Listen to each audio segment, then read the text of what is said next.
Destroy your enemy with dribbling. Learn effective dribbling drills. I once went up against a very talented, good-looking, popular footballer. He took my dignity by giving me a devastating nutmeg in front of all of his friends. They all laughed at me as my legs folded in real time. Since I had low self-esteem, I couldn't take it. So I dedicated myself to training. And after a few short months, I got my revenge. I destroyed that player and his friends. Let me show you how you can destroy your opponents with dribbling as well. Your enemy, your foe, your opponent, who in comparison to your glorious self, is a squirrel. And he trains like this. But you, my friend, you're a superstar, a destroyer. You train like this.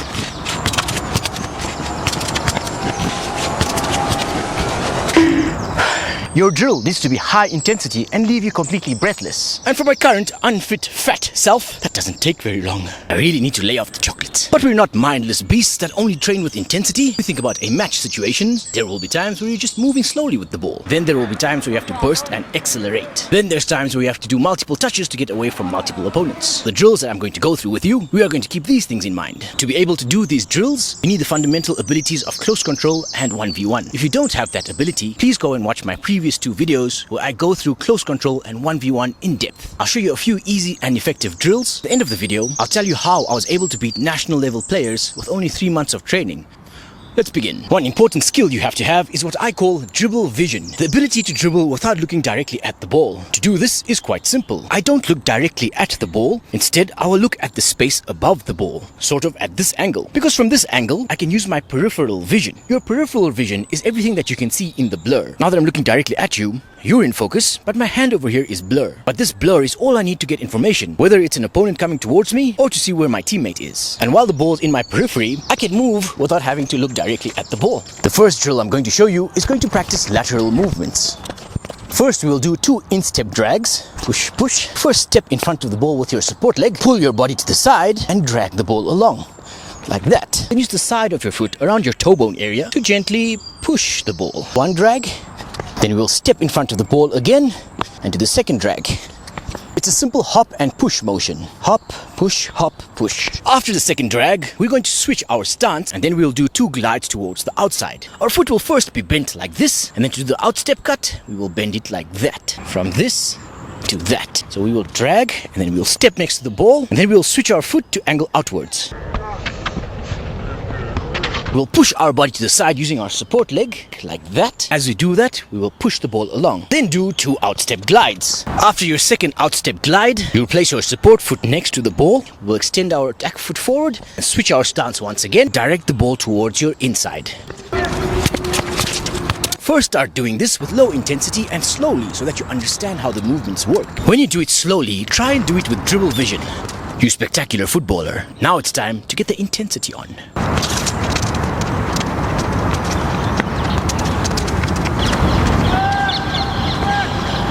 4 sets of these and I'm finished. Silly chocolates in my belly. When you do it slowly, try and do it with dribble vision. But as soon as you start doing it at your full pace, focus on the ball. So in a game, you'll have constant switching between dribble vision and focusing on the ball. Hold on 1 second.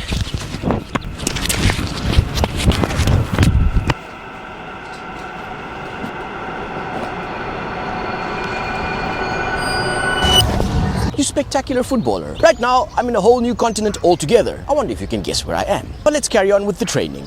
I'm actually not too used to a ground like this. It's a bit of a rough terrain, but I do like a good challenge. For our next drill, we're going to do a skill-based drill, because just by knowing a skill by itself is not good enough. We need to be able to do a skill in a match situation. Let me first show you the technique behind the skill. First, start with the ball by your attack foot. We're simply going to shift the ball from one foot to the other by shifting our weight from one foot to the other. Angle your foot sort of straight in line with the ball. Keep the ball close to your toe bone area. And then put your weight on your support leg. We will use our support leg to drag our body to the side, like that. As you drag our body to the side, we will drag the ball along with us. So after you do your drag, try and step as wide as you can. As the ball gets to our support foot, we will simply angle our support foot a bit to the inside, so that we can stop the ball effectively. An effective way to do the skill is by tricking your opponent with your body language. If my plan is to exit in this direction, what I will first do is I will angle my body out this way, so that it looks as if I'm going to run in this direction. After we do the double step, we will shift our support leg to the back so that we can run off forward like this. After we execute the skill, we have to exit by bursting off. So it's important to practice the part where you burst off with the ball. I just found myself the perfect obstacle. I'm going to pretend that this is my opponent. First, glide the ball 2 to 3 meters from your opponent. When you get close to your opponent, execute the skill.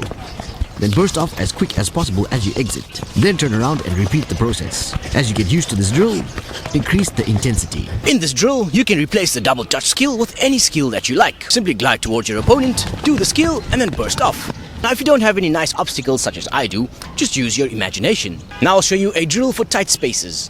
You spectacular footballer, we've reached 100,000 subscribers. As you know, my goal in life is to be able to teach you guys football full time. And to reach 100,000 subscribers is a big milestone, which shows me that I'm getting closer to my goal. Thank you guys so much, I really appreciate it. And as always, please comment to let me know if you're enjoying these videos and if you find it helpful. It really motivates me, and let me know what else you'd like to learn. You first start with the ball under your attack foot. For me, that's my right. I'm going to move from my right to my left, and then I'm going to exit to the right again.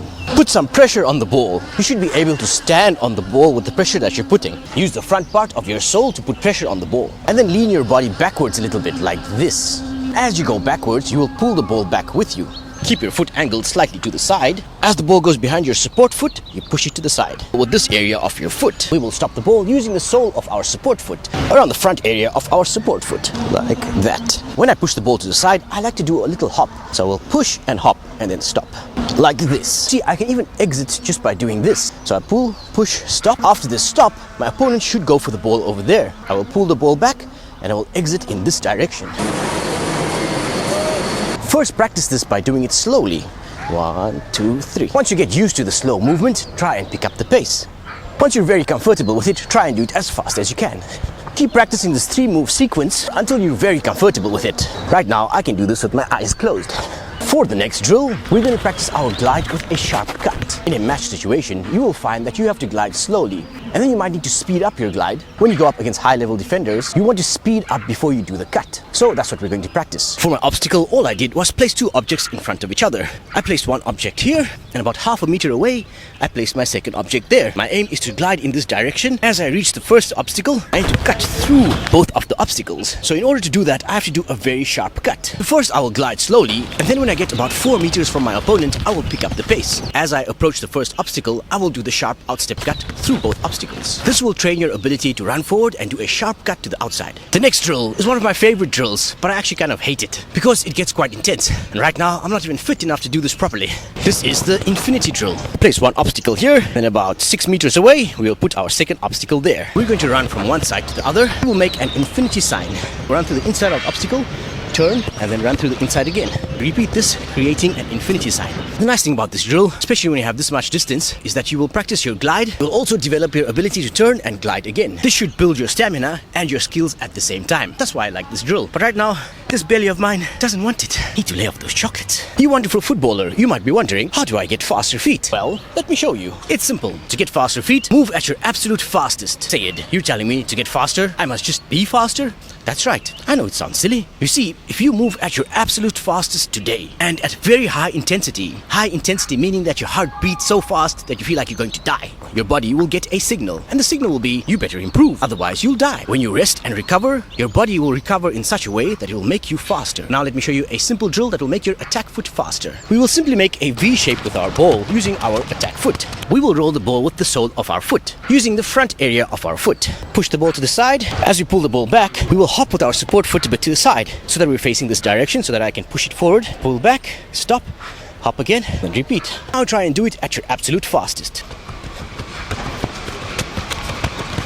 If I continue doing this for about half an hour at absolute high intensity, my legs are going to be pretty tired. Right, when I rest and recover, tomorrow I'm going to be a slight bit faster. And if you keep doing this over and over again, eventually your feet will get pretty fast. So how is it that I beat those good-looking, popular footballers who had been playing since they were 5? And I only started training at around 15. And with only 3 months of training, I decimated them. That is because, even though they had been training since they were 5, they probably put in an average of about 4 hours of training every single week. Whereas when I started training, I trained between 2 and 5 hours every single day. day and I trained with high intensity. Within 3 months, I did years worth of training. It's important to have a very positive mindset when you do this. First, watch tutorials, whether mine or others, to learn proper technique. Once you're comfortable with the technique, you need to train it with high intensity. You will evolve your legs to become faster and stronger. I didn't show you too many drills today. If you want a second part of this video, let me know. Otherwise, you can check out my course at www.bowlerskills.com. I also have many advanced drills over there that you can use as well. That's all for today. I'll see you in our next training session.